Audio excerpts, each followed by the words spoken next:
Paula, cuéntame quién eres. Te cuento soy. Aparte de la amiga que conozco yo, ¿Mm? ¿quién eres tú? Es como raro. ¿Sí? No sé, es como, a ver, cómo definirme o cómo describirme.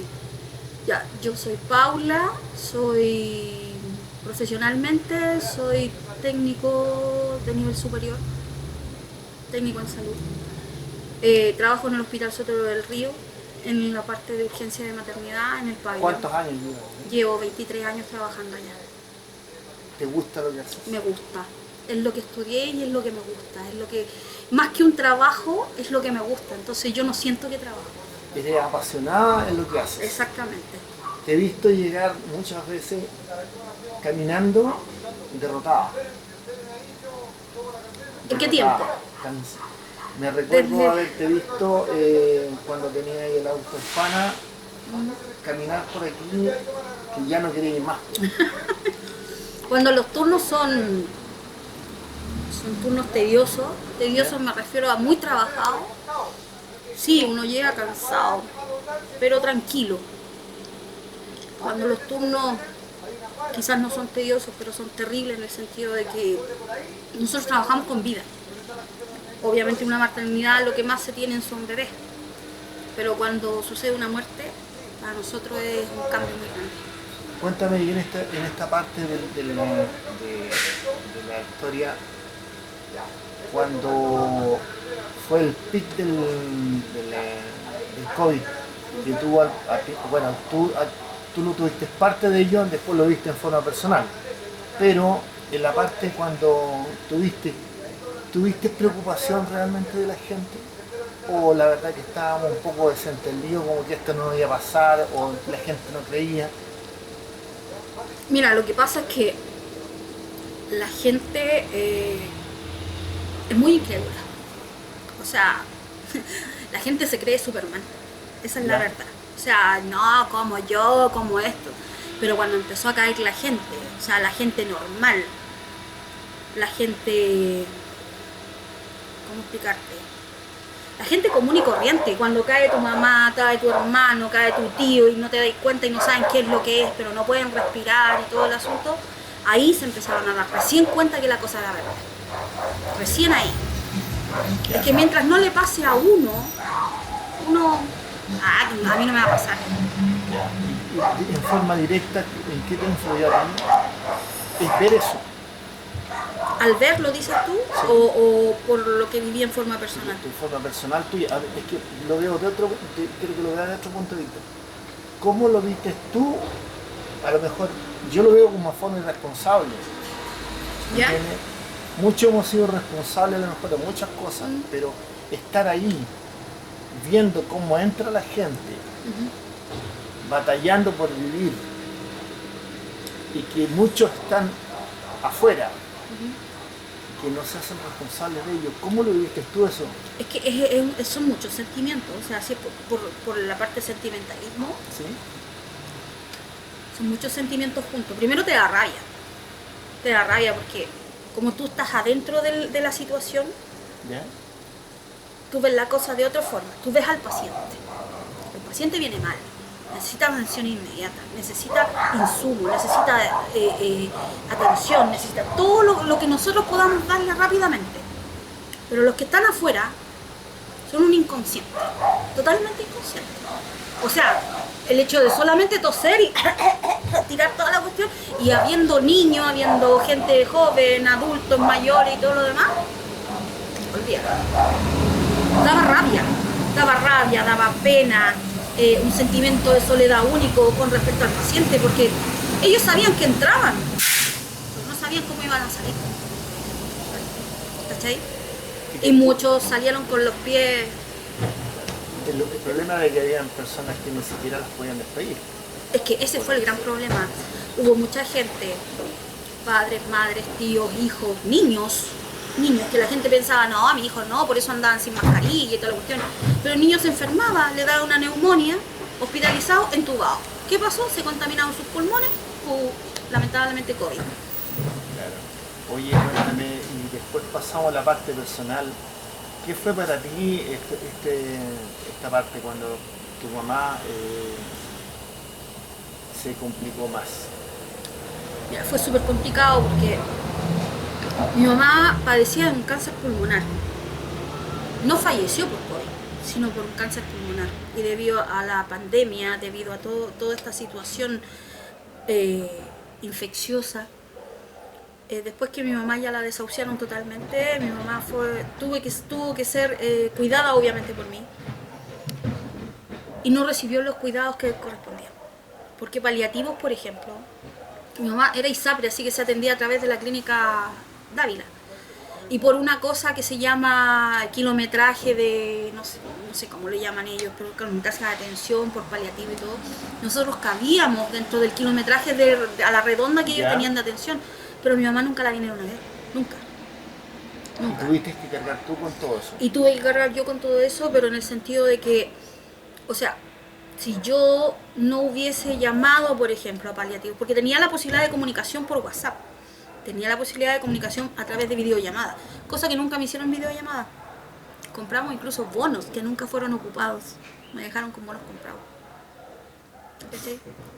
Entonces, ¿qué es lo que pasa? Como no venían a verla, o sea, en cierto modo yo igual me arriesgaba como personal de salud externo de esa clínica a pegarme los piques para allá, llevarle la sintomatología, llevar todos los datos para que ellos me pudieran dar las recetas para la CONAC, para las atenciones paliativas, me enseñaron cómo tenía que hacerle ejercicios pulmonares a mi mamá para que pudiera respirar. Mi mamá andaba con un Arturito que le decíamos nosotros, un administrador de oxígeno continuo.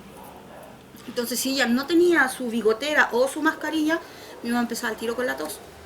Y obviamente con toda esta cuestión de pandemia, pucha, era cuidarse al máximo, porque yo era la única que salía, pero era la única que llegaba. Y al llegar era lo mismo que hacíamos en el hospital, cambiarnos, bañarnos y todo lo demás, no vaya a ser cosa que trajera el bicho y más encima ella con cáncer y yo contaminarla. Además, que gracias a Dios no pasó. Y además tu hija y la Camila en la universidad y tuve que dejarla. Con el estrés de la universidad. Exacto, con el estrés de la universidad, que pasaron después a clase online y que ella pasaba también mucho tiempo con mi mamá. Entonces era como mi partner, mi otro brazo. Es difícil, o sea, yo creo que toda la gente tiene su historia en este asunto de la pandemia. Toda. Es muy probable de que en un momento dado, como lo que les explicaba yo la otra vez, de que fui con un tremendo problema al hospital y cuando entré me di cuenta que habían 100 o 200 personas mucho más graves que yo y me dieron ganas de irme. Claro. Pero me apechugué y dije, no, tengo que quedarme aquí y hasta llegar a las últimas consecuencias. Hoy día, después que te tocó despedir, por lo menos pudiste despedir a tu mamá. Regresaste a trabajar nuevamente después de un tiempo prolongado. Y ves nuevamente la otra parte, pero al ver quizás en menos escala de lo que fue en un momento dado. Pero ¿qué crees tú que está pasando hoy día como secuela de eso? A lo mejor producto de los remedios, producto del estrés, del encierro, anda a saber de qué es lo que es. Tú me comentaste un día de que estaban habiendo un poco esto de abortos espontáneos. Muchos abortos espontáneos, mucho.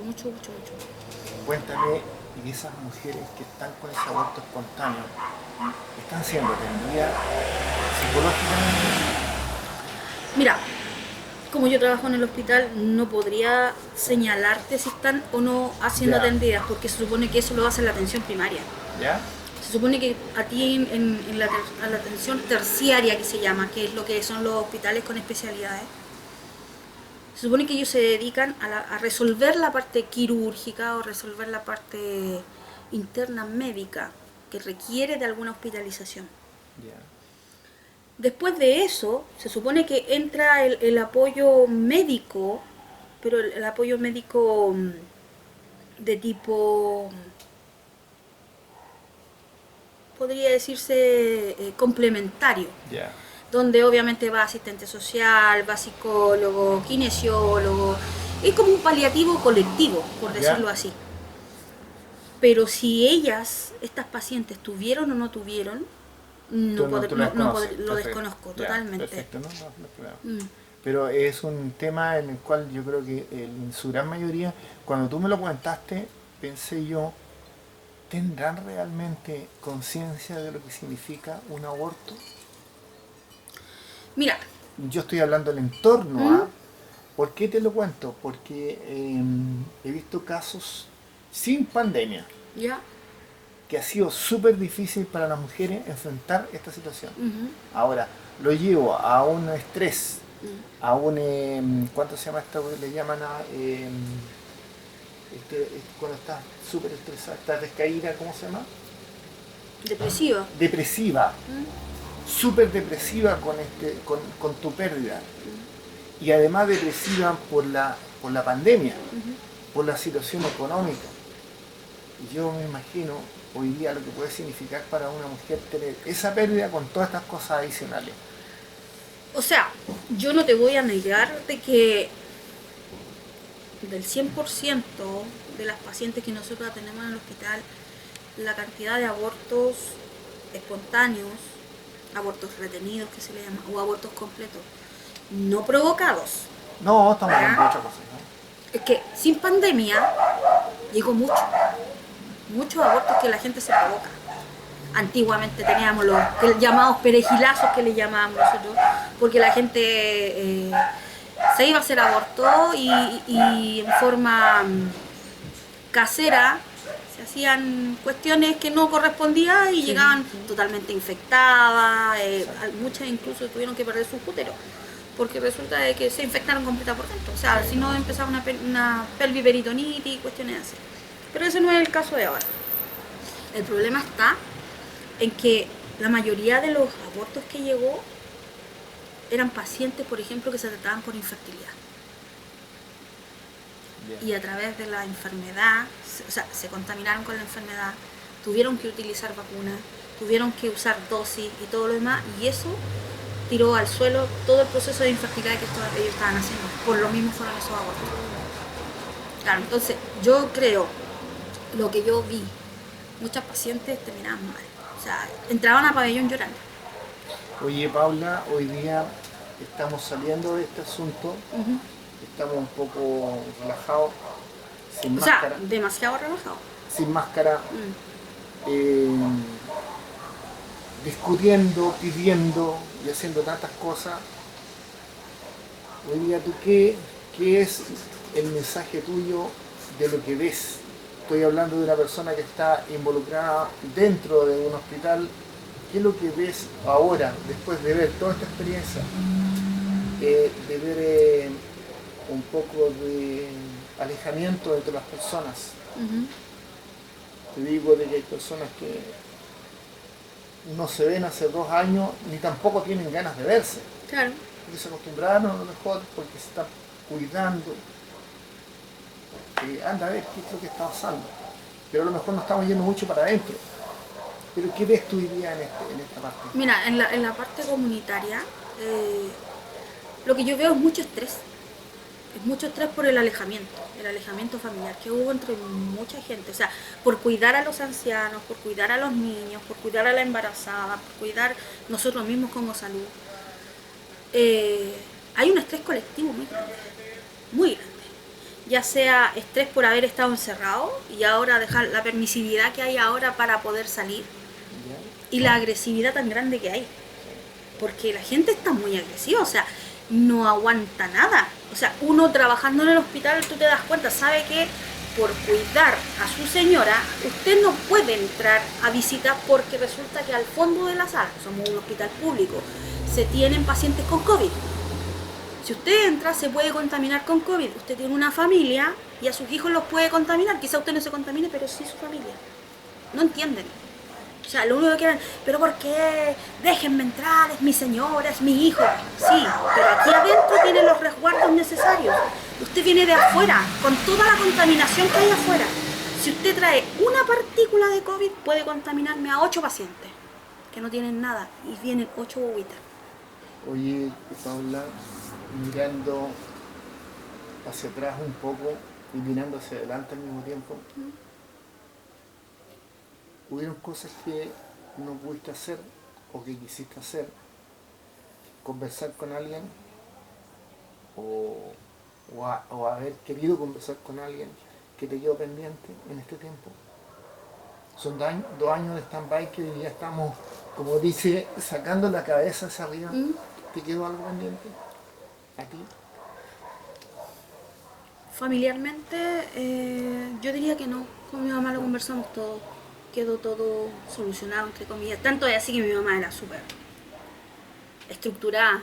Y ella misma, o sea, en su periodo de incluso agonía, acuérdense de esto, acuérdense de lo otro. Yo no voy a estar, van a pasar muchas cosas. Cuídense, necesítense, protéjanse. En la parte personal, íntima con mi mamá, no, creo que no, porque lo conversamos todo y así como hubo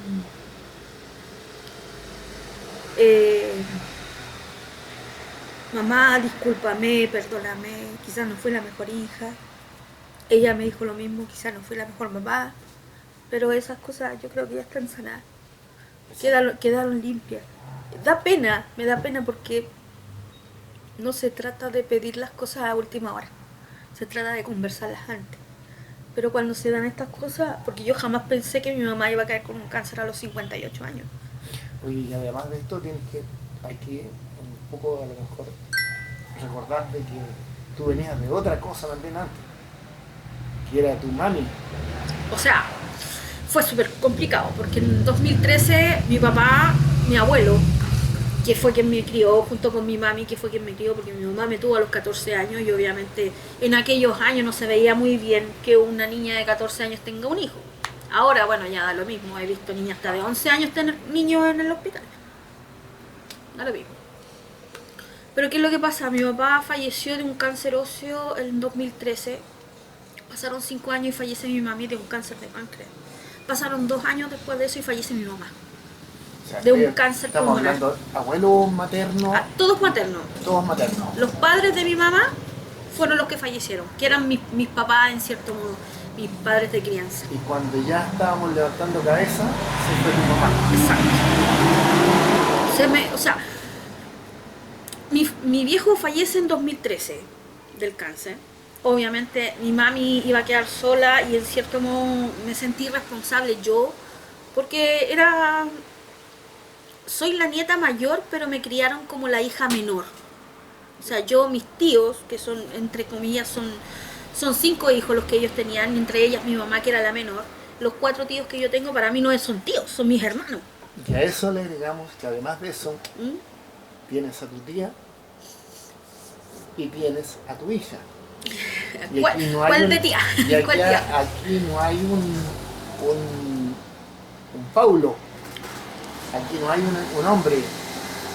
Un hombre de apoyo, dices tú, sí, que esté atrás. No, porque entonces, yo soy soltera por decisión, entre comillas, por no decirlo propia, porque yo tuve la posibilidad de, pero a veces uno dice... Tiene una niña súper linda. Sí, Camila, 26 años tiene mi hija estudiando ingeniería ahora. Es una una niña mujer. Adolescente, mujer. Le ha costado crecer, le ha costado y por eso ha crecido más rápido seguramente. Sí, mira, desde el momento que mi viejo se fue, Camila tuvo un cambio muy grande, porque lamentablemente, bueno, ella no tuvo la posibilidad de tener un padre al lado, pero no por opción propia, sino que porque la opción de su padre fue alejarse de ella. Sí. Y quien ejerció esa labor o ese rol fue mi papá, mi abuelo. Yeah. Y el día que mi hija estábamos en el velorio, a mi hija le dio una crisis de pánico, pero ¿por qué fue? Porque en ese momento ella se dio cuenta que con quien ella contaba era con su abuelo, con su tata. Y ahí recién ella como que, no sé si, como dicen en naturista, se le alinearon los chakras y dijo, esto era lo que pasó y como yo no me di cuenta. Entonces cuando le pasó eso, cuando vio a mi papá en su ataúd y todo lo demás, o sea, a ella se les desmoronó el mundo. Yo no tengo a mi papá, eso es lo que pensó. Se me fue. Mira, Paula, no quiero ser autorreferente, pero quiero decirte que te admiramos mucho, sabemos cuántos has luchado. En parte quiero agradecerte de esta forma, llevándote algo que ojalá que dure mucho tiempo. ¿Ya? Que sepas que aquí hay alguien que te quiere, que te admira y que sabe que tú vas por un buen camino. ¿Cachai? A lo mejor tengo mi hermana chica o mi hermana mayor, no sé. Pero esa hermana que yo no tuve, la tengo en ti. Para Gracias. mí, Sí, lo sé. Para mí, tu hija también es como mi sobrina o mi hija. ¿Ya?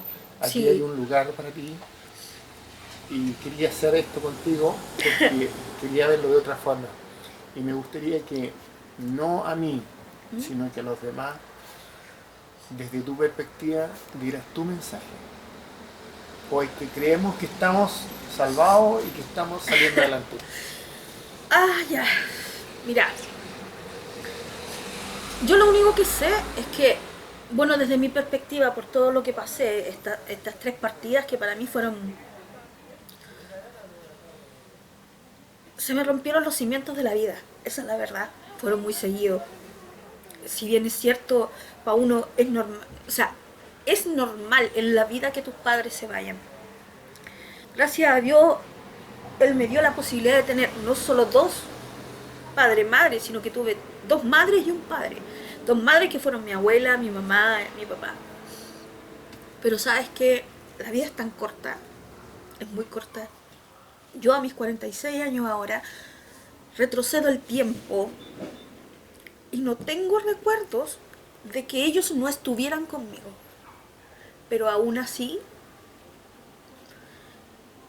quizás mis acciones fueron la demostración para ellos de que yo los amaba.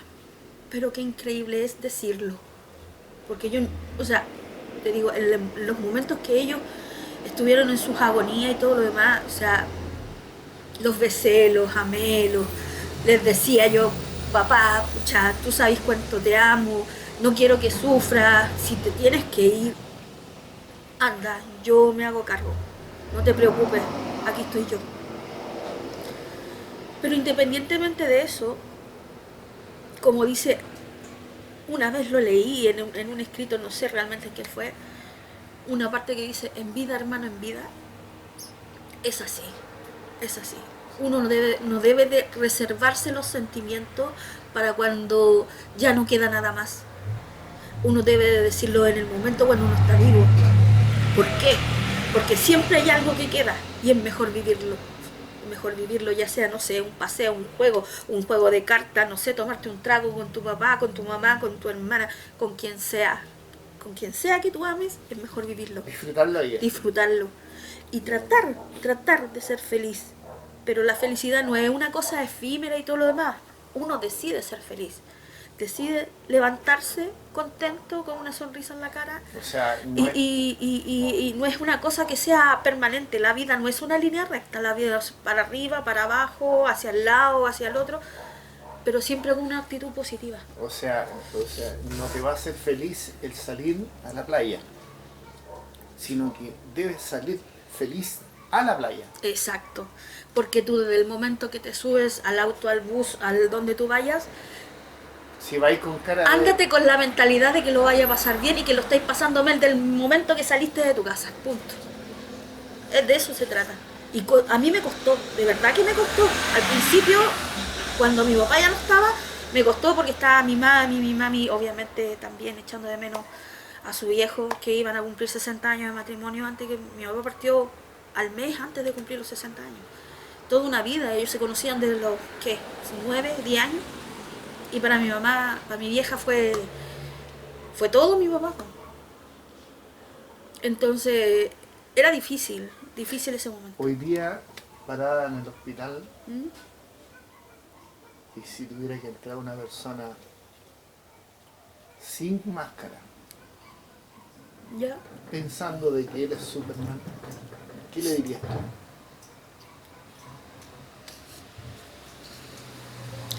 ¿Nada? Es que no sé, mira, Es que también la posibilidad de que tal vez no le digas nada, solamente menees la cabeza y sigas caminando. Porque, a ver, mi punto de vista un poco es de que hay tantas personas que están diciendo lo que se tiene que hacer y hay tantas personas que no quieren entender, mm, que da lata abrir la boca o algo. mm, hay muchas cosas que se ven en televisión incluso diciendo de que una señora en el metro la otra vez que no partía al metro porque ella estaba sin mascarilla y todo lo demás. El problema está en que ella está viendo solamente su metro cuadrado.